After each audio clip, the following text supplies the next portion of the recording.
Bueno, y ahora vamos a estudiar brevemente un tipo de superficies, digamos, importantes, son las cuádricas, las denominadas cuádricas o superficies cuadráticas, que son superficies de segundo grado en el espacio. Entonces, las podemos definir de esta manera. Podemos decir que son las superficies del espacio definidas por una ecuación de la forma, bueno, como esta que tenemos acá. Esta ecuación larga, este chorizo largo. ¿Este chorizo largo qué es? Este primer miembro que tenemos acá es un polinomio de segundo grado en las variables x, y z. En tres variables. Fíjense que los primeros 3, 4, 5, 6 términos, los primeros 6 términos corresponden a una forma cuadrática, que la podemos llamar Q de x y z. Esto es una forma cuadrática en las variables x, y z. Esto que tenemos acá, que sigue a continuación, que llamamos L, es una forma lineal en las variables x, y z. Una constante por x, más una constante por y, más una constante por z. Y esta es una constante sola, aislada. Entonces, esto es lo que se denomina la ecuación general de segundo grado en las variables x, y z. A, B, C, D, etc. A, B, C, D, hasta acá son todas constantes reales. Y el único requisito para que esta sea efectivamente una ecuación de segundo grado, por supuesto, es que esta forma cuadrática no sea nula. Entonces, algunas de las variables que aparecen acá, algunas de estas 6 constantes, A, B, C, D, E o H, alguna tiene que ser distinto de 0, obviamente, porque si no, si todo esto es nulo, lo que tenemos es un plano, directamente, no tenemos una cuádrica. Bueno, muy bien. Esta ecuación general de segundo grado la podemos expresar matricialmente, como ya bien sabemos, si consideramos la matriz A, es decir, la matriz simétrica asociada con esta forma cuadrática, y si consideramos este vector fila con estos coeficientes alfa, beta y gamma. Porque entonces la forma cuadrática definida por, la superficie cuádrica definida por esta ecuación es el conjunto de todos los puntos del espacio que satisfacen esta relación. Esta relación que tenemos acá es ni más ni menos que esto mismo, ¿no? Acá, si consideramos la matriz A, esta es la matriz A, si L es este vector fila, y acá X flecha representa un punto genérico del espacio, o sea, acá X flechita sería el vector columna X, Y y Z. Entonces, esta es una forma de expresar, la ecuación general de segundo grado, que tiene la ventaja de que, digamos, es válida, ya sea que sea una ecuación en 3 variables, como en este caso, o en 2 variables, o en n variables. Digamos, esta es la ecuación general de segundo grado, la podemos considerar en Rn. Si x es un vector en Rn, y A es una matriz simétrica n por n, y L es un vector fila 1 por n. Entonces, esta es directamente la forma general de cualquier ecuación de segundo grado en n variables. Bueno, pero nosotros nos vamos a limitar al caso de 3 variables porque vamos a hablar de superficies cuádricas en R3, en el espacio euclídeo tridimensional. Bueno, muy bien. Ustedes recordarán, cuando estudiamos las secciones cónicas, habíamos visto que cualquier sección cónica propiamente dicha, o sea, toda elipse o circunferencia, que es un caso particular de elipse, toda hipérbola o toda parábola, se expresaba por una ecuación de segundo grado en las variables x e y, en 2 variables, porque estamos en el plano. Si los ejes coordenados estaban ubicados de una manera conveniente, obteníamos la forma más simplificada de esas secciones cónicas, que es lo que se denominan las ecuaciones canónicas. Pero bueno, si no era ese el caso, si la cónica estaba trasladada o eventualmente rotada respecto a los ejes coordenados, bueno, la ecuación de esa cónica adquiría una forma más compleja, digamos, aparecían otros términos. Si estaba rotada aparecían términos mixtos, en x e y, un término mixto, ¿no? En x e y, pues estamos hablando de secciones cónicas, y si estaba trasladada aparecían, digamos, términos lineales, una constante por x más una constante por y. Y también vimos que una ecuación de segundo grado en x e y podía no representar una de esas secciones cónicas propiamente dichas, sino que podía representar casos degenerados, que podía ser el conjunto vacío, podía ser un punto, podía ser dos rectas paralelas o dos rectas que se cortan, es decir, una ecuación de segundo grado, las variables x e y en el plano, no necesariamente representa una sección cónica propiamente dicha, sino que puede haber casos degenerados, es decir, conjuntos del plano que no son ninguna de las secciones cónicas propiamente dichas, es decir, que no es ni una elipse, ni una hipérbola, ni una parábola. Bueno, ¿qué pasa acá en el caso de las cuádricas? En el caso de cuando nos situamos en R3, con una ecuación general de segundo grado en las variables x, y y z. Bueno, pasa exactamente lo mismo. Digamos, las cuádricas propiamente dichas, o cuádricas no degeneradas, son un conjunto de superficies que ahora vamos a mencionar a continuación. Son los elipsoides, los hiperboloides, los paraboloides y los cilindros cuádricos, que vamos a ver ahora en la próxima pizarra. Esas son las cuádricas propiamente dichas. Pero una ecuación general de segundo grado como esta puede también representar casos degenerados. Esto también puede ser conjunto vacío, un punto, puede ser un plano, dos planos paralelos, puede ser muchas cosas. Entonces ya vamos a ver también el tema de los casos degenerados.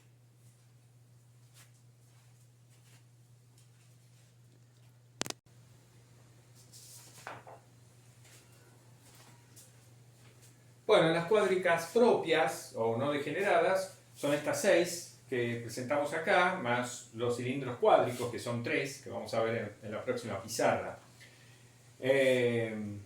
A continuación de este video hay un archivo PDF, van a encontrar un archivo PDF donde tienen el resumen de todas estas cuádricas propias, con los dibujos bien hechos, no como estos.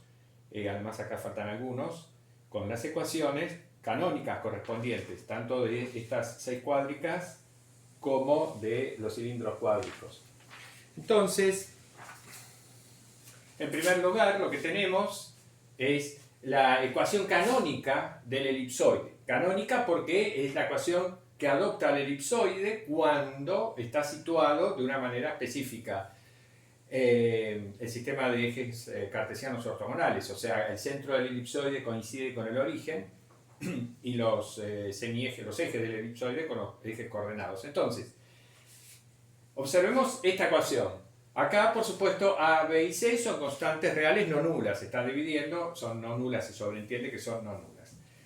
¿Por qué, digamos, la superficie del espacio que tiene esta ecuación es una superficie con esta forma, de una pelota de rugby? Bueno, eso uno lo puede comprobar estudiando las trazas de estas superficies, dándole valores constantes a las coordenadas x y z, o, para empezar, estudiando directamente las intersecciones de esta superficie con los planos coordenados. Por ejemplo, cuando x vale 0, en la intersección de esta superficie con el plano YZ, es una ecuación que tiene esta forma. Bueno, esto claramente es una elipse en el plano YZ. Cuando y vale 0, obtenemos una elipse en el plano XZ, y cuando z vale 0, obtenemos una elipse en el plano XY. Es decir, todas las trazas son elipses. Todas las trazas de esta superficie son elipses. Por supuesto que en caso particular, en el que A, B y C tienen el mismo valor, lo que obtenemos es una esfera concentrada en el origen. De radio, bueno, ese valor constante, el valor común de las 3 constantes, ¿no es cierto? En segundo lugar tenemos el paraboloide elíptico, que está dibujado más o menos acá. Nosotros hemos utilizado como ejemplo un par de veces el paraboloide de revolución, bueno, que es un caso particular de esto. El paraboloide de revolución es aquel en el cual la constante A es igual a B. En ese caso tenemos una superficie de revolución. Pero en el caso general, donde A y B son diferentes, esta ecuación representa un paraboloide elíptico. ¿Por qué elíptico? Bueno, porque cuando a z le damos valores constantes positivos, lo que obtenemos, las trazas correspondientes, son elipses. Elipses en el plano XY. Es decir, las trazas sobre el plano XY, para valores positivos de z, son elipses. Si A es igual a B, son circunferencias concéntricas, como ya hemos visto, y ahí lo que tenemos es una superficie de revolución. La tercera superficie es el paraboloide hiperbólico, definida por esta ecuación. Es decir, similar a esta, simplemente que acá cambiamos el más por el menos, pero eso lo cambia todo. ¿Por qué se llama paraboloide hiperbólico? Bueno, porque ahora las trazas para z igual constante, positivo, son hipérbolas. Son hipérbolas. Para z constante negativa, pues también son hipérbolas, pero cambia el eje focal. Si z es una constante positiva, el eje focal de las hipérbolas es x. Y si z es una constante negativa, el eje focal va a ser el eje y de las hipérbolas correspondientes. Bien, a esta superficie, que no está dibujada acá porque es la más difícil de dibujar, pero bueno, la tienen en el PDF que les comenté recién, se la llama también, el nombre popular es silla de montar. ¿Por qué? Bueno, se la llama silla de montar porque ustedes ya van a ver en el dibujo, la superficie, esta superficie tiene una forma que recuerda a la forma de una silla de montar, digamos, cerca del origen, tiene una forma que recuerda a la de una silla de montar. Por eso este es el nombre con el más popular, digamos así, para el pueblo, ¿no? Silla de montar. Pero el nombre técnico, digamos, es paraboloide hiperbólico. Bueno, el cono elíptico tiene esta ecuación, hemos hablado de conos, pero siempre, como ocurrió con el paraboloide, siempre que hablamos de conos, hasta ahora hablamos de conos circulares, que son aquellos definidos por una ecuación como esta, pero en donde A es igual a B. Si A es igual a B, tenemos un cono circular. Esta ecuación representa un cono circular completo. Nos damos cuenta de eso porque cuando le damos valores constantes a z, las trazas correspondientes son circunferencias con centro en el origen. Pero si A es distinto de B, esas trazas son elipses, ya no son circunferencias y por eso se llama cono elíptico. Cono elíptico cubre, digamos, la situación más general, es el nombre que corresponde a la situación más general. Y después tenemos finalmente los hiperboloides, el hiperboloide de una hoja y el hiperboloide de dos hojas. Acá está dibujado más o menos el hiperboloide de una hoja, representado por esta ecuación. Cuando a z le damos valores constantes, las trazas correspondientes son todas elipses, ¿no? Todas elipses. Cuando z vale igual, cuando z es 0, en particular, lo que obtenemos, bueno, es la elipse x cuadrado sobre y cuadrado más y cuadrado sobre y cuadrado igual a 1. Si a es igual a b, obtenemos una superficie de revolución. Porque justamente ahí lo que vemos es que todas las secciones, todas las trazas, sobre el plano XY son circunferencias concéntricas. Y el hiperboloide de dos hojas, dado por esta ecuación, similar a esta, pero cambiamos el 1 por el menos 1. Fíjense la similitud entre ambas. Pero este menos lo cambia todo. Ya ahora no está dibujado acá el hiperboloide de dos hojas, lo tienen en el PDF. Lo que ocurre es que se llama así porque tenemos una copa arriba y una copa hiperbólica abajo que están separadas. Porque ocurre lo siguiente, cuando z tiene un valor constante chico, digamos, puede ocurrir, si pasamos esto, le damos a z un valor constante, lo pasamos para el otro lado, como aparece el 1 restando, puede ocurrir que acá me quede un número negativo. Y en ese caso, entonces, la intersección del plano correspondiente, z igual z constante correspondiente, con la superficie me da conjunto vacío. Entonces es como que este menos acá me indica que hay una separación. Esta superficie, está conformada o constituida por dos partes que están separadas. Como ocurre con la hipérbola en el plano, ¿no? Son dos ramas que están separadas. Por eso se llama hiperboloide de dos hojas, porque hay dos hojas que están separadas.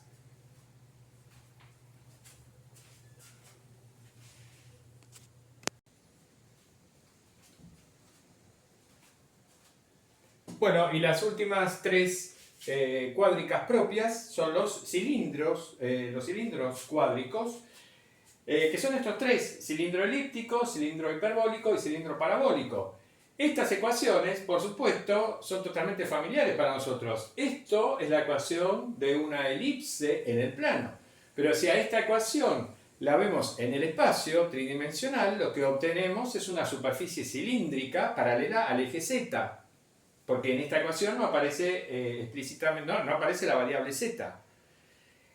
Y claramente en el plano XY, entonces esto es una elipse. Por lo tanto, Esta ecuación, vista como la ecuación de una superficie en el espacio, corresponde a una superficie cilíndrica cuya curva directriz en el plano XY es una elipse.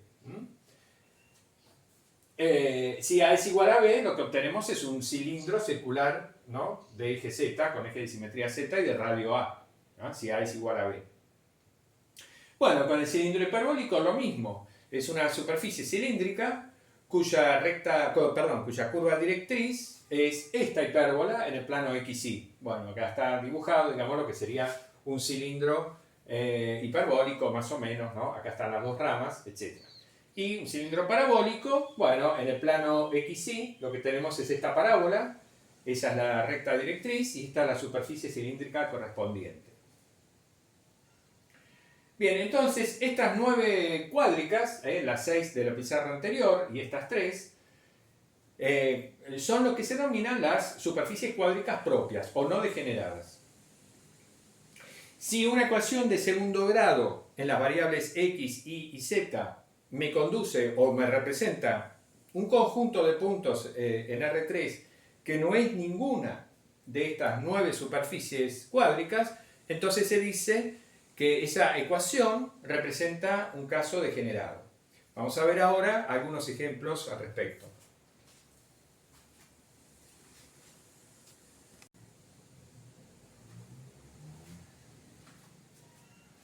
Bueno, entonces acá tenemos algunos ejemplos de casos degenerados.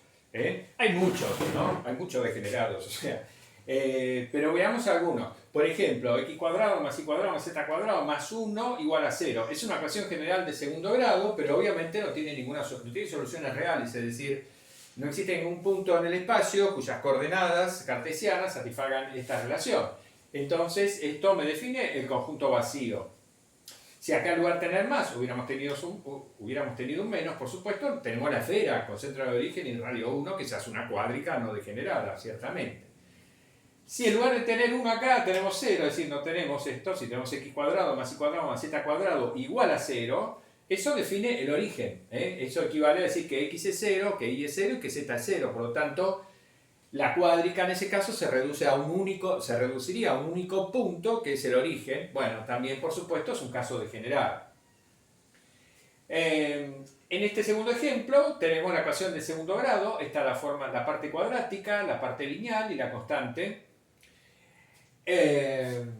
Mirándola así, digamos, uno por ahí dice, no sé qué representa, pero en cuanto nos damos cuenta que podemos factorizar este primer miembro de esta manera, este primer miembro es x menos 1 por y menos 1.